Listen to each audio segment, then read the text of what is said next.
भीड़ भाड़ से अलग होकर जब भी कोई इंसान अपने साथ अकेले में समय बिताता है, तभी उसके दिमाग में नाना प्रकार की चिंताएं जन्म लेने लगती हैं। मनुष्य की प्रवृत्ति ही ऐसी है कि वो ज्यादातर समय नकारात्मक ही सोचता है।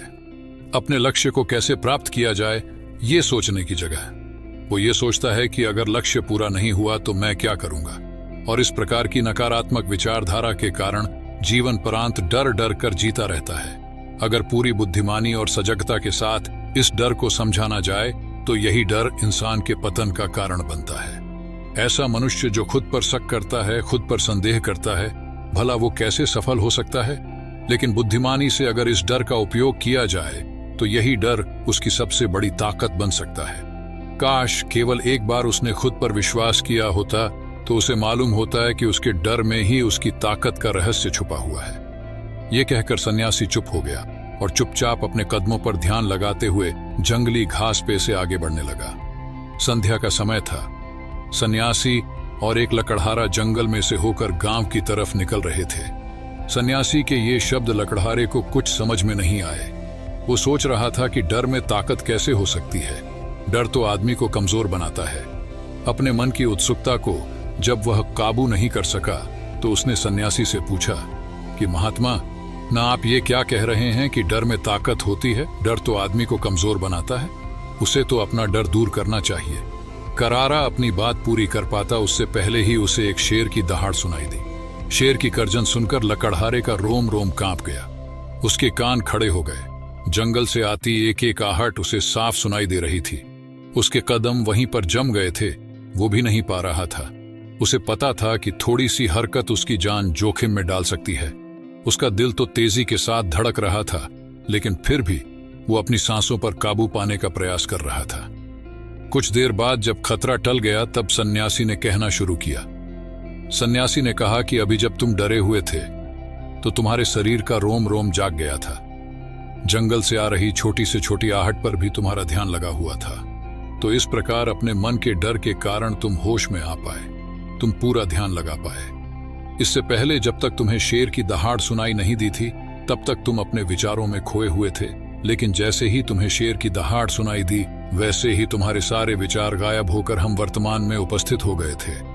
यदि तुम्हें अभी शेर से बचकर भागना होता या फिर उससे लड़ना होता तो तुम्हें अपने शरीर की वो क्षमता देखने को मिलती जो आज तक जीवन में तुमने खुद भी महसूस नहीं की होगी। जब कोई कुत्ता तुम्हारे पीछे दौड़ता है उस समय तुम्हारी जो रफ्तार होती है वो तुम्हारी आम जिंदगी से कहीं ज्यादा होती है। साधारण जीवन में तुम इतने तेज नहीं दौड़ पाओगे जितना कि एक कुत्ते के सामने दौड़ पाओगे।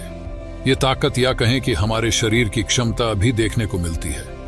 जब हमारा मन डर में होता है, किसी डरावनी परिस्थिति में, हमारा मस्तिष्क और हमारा शरीर अपने उच्चतम श्रेणी में काम करता है। जो काम तुम आम जिंदगी में नहीं कर पाते वो तुम्हें डरा कर कराया जा सकता है।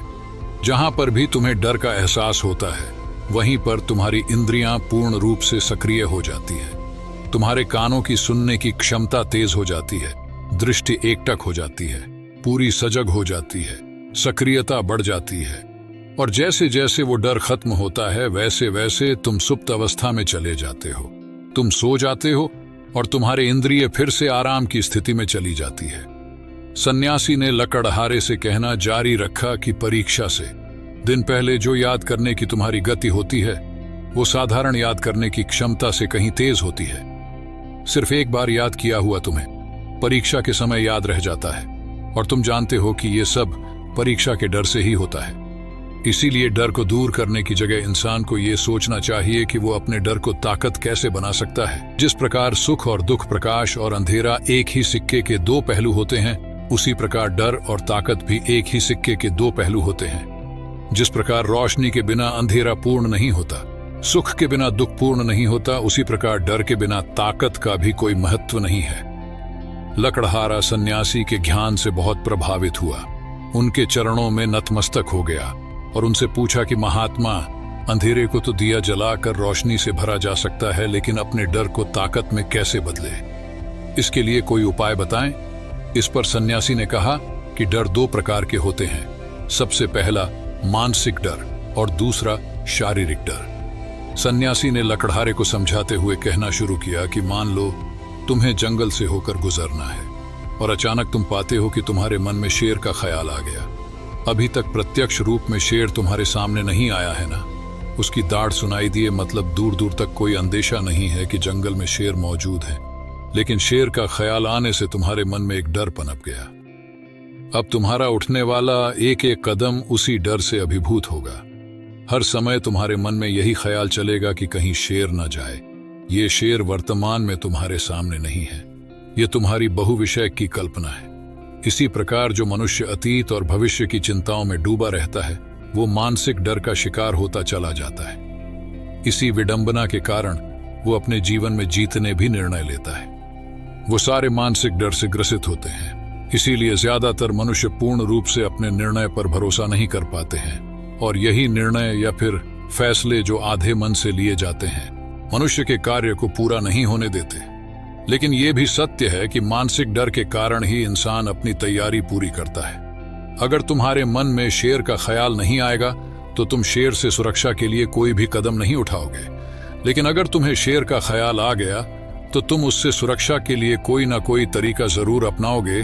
तो इसीलिए मानसिक डर बेकार नहीं होता, वो आपकी सुरक्षा को और ज्यादा मजबूत भी करता है।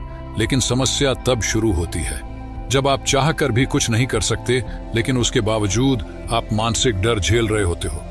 उदाहरण के लिए कुछ मनुष्य हमेशा ये सोचते रहते हैं कि उन्हें कोई बीमारी ना हो जाए, कहीं उनके साथ कोई दुर्घटना घट जाए, कहीं उनके साथ कोई धोखा ना कर दे।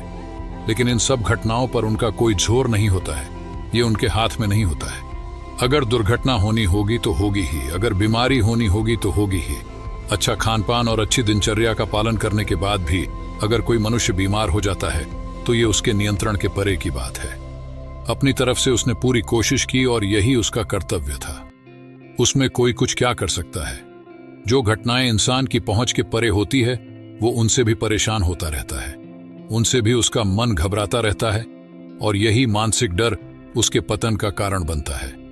और यही मानसिक डर अगर सही तरीके से इस्तेमाल किया जाए तो मनुष्य समझदार और अनुभवी कहलाएगा।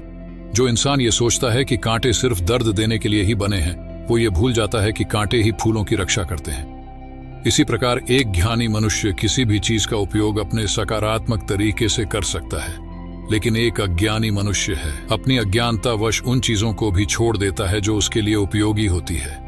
विवेकशील मनुष्य फेंके गए पत्थरों का भी महल खड़ा कर लेता है, लेकिन एक वैज्ञानिक मनुष्य उन पत्थरों को दूसरों पर फेंकता रहता है। अगर किसी मनुष्य को अपने मानसिक डर को ताकत में बदलना है तो उसके कुछ नियम हैं, कुछ उपाय हैं। सबसे पहला उपाय अपने विचारों का निरीक्षण। अगर हम अपने जीवन में अपने विचारों का निरीक्षण करेंगे तो हम पाएंगे कि ज्यादातर विचार हमारे काल्पनिक होते हैं, और इसीलिए जो डर उन विचारों के कारण पनपता है वो भी काल्पनिक होता है।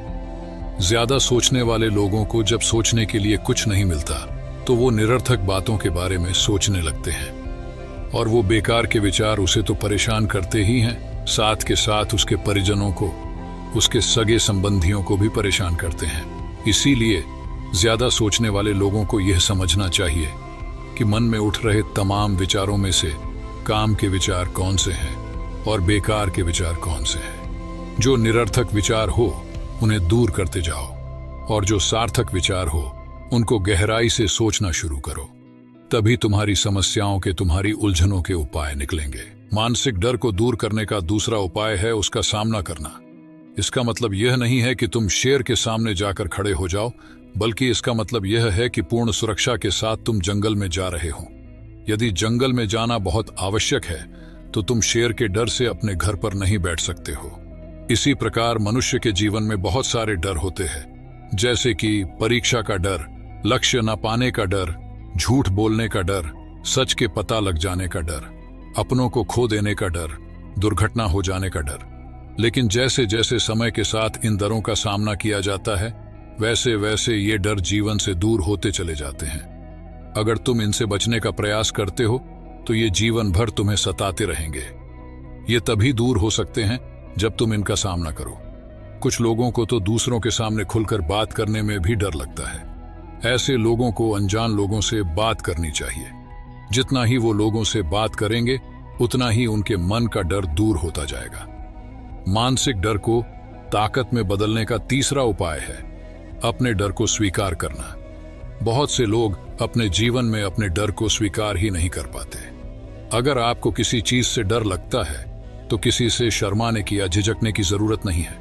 हर मनुष्य को, हर इंसान को किसी न किसी चीज से डर लगता ही है, और आप पाएंगे कि जैसे ही आप अपने डर को स्वीकार करते हैं वैसे ही आपका डर खत्म होना शुरू हो जाता है। और जितना ही आप अपने डर को छुपाने की कोशिश करेंगे, आपका डर उतना ही मजबूत होता चला जाता है।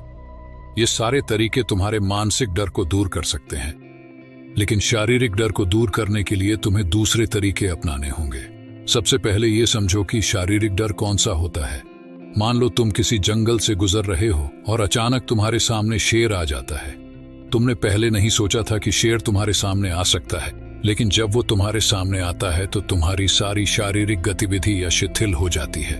तुम्हारी सांसें अटक जाती हैं, मस्तिष्क काम करना बंद कर देता है और तुम्हारा दिल तेजी के साथ धड़कने लगता है। तो इसीलिए जब बिन सोची बात हमारे साथ घटित होती है तो हमारा शरीर उस डर को महसूस कर पाता है, और वही शारीरिक डर कहलाता है। ऐसे समय में शारीरिक डर को दूर करने के कुछ उपाय हैं, कुछ तरीके हैं। सबसे पहला उपाय तो यही है कि अपने ऊपर संयम रखें। जब किसी मनुष्य के साथ बिन सोची बात घटती है तो सबसे पहले उसका संयम टूट जाता है, और संयम टूटने के साथ उसका मस्तिष्क काम करना बंद कर देता है, और इसी वजह से सोचने और समझने की प्रक्रिया भी रुक जाती है, क्योंकि हमारा शरीर उसी प्रकार कार्य करेगा।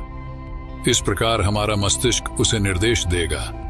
अगर मस्तिष्क की सोचने समझने की शक्ति खत्म हो गई तो हमारा शरीर भी शिथिल हो जाता है। तो इसीलिए अगर कठिन समय में मनुष्य अपने ऊपर संयम रखता है तो उसका मस्तिष्क सही तरीके से काम करता है और वो सही निर्णय लेकर उस परिस्थिति से तत्काल बाहर आ सकता है। यहाँ पर दूसरा उपाय समझने का ये है कि जीवन में कुछ भी घटित हो सकता है। जीवन बड़ा चमत्कारिक होता है। वो हमारी सोच के अनुरूप नहीं चलता, बल्कि उसमें कुछ भी हो सकता है, और यही जीवन की खूबसूरती होती है। अगर आपको आज ही पता चल जाए कि आने वाले 10 साल तक अब क्या कर पाएंगे, तो आपकी जीवन में से रुचि खत्म हो जाएगी। लेकिन अगर जीवन एक रहस्यमयी किताब की तरह बना रहेगा तो आप अपने जीवन से कभी नहीं थकेंगे। आपका जीवन आपको आश्चर्यचकित करता रहेगा। इसीलिए यह समझो कि जीवन में कुछ भी घटित हो सकता है, तुम्हारी सोच से परे भी घटित हो सकता है। इसीलिए कुछ अनुमान मत लगा लेना किसी सोच को लेकर। सन्यासी ने अपनी बात खत्म करते हुए कहा कि इन तरीकों से तुम अपने मानसिक और शारीरिक डर को दूर कर सकते हो और आनंद से भरा हुआ जीवन जी सकते हो।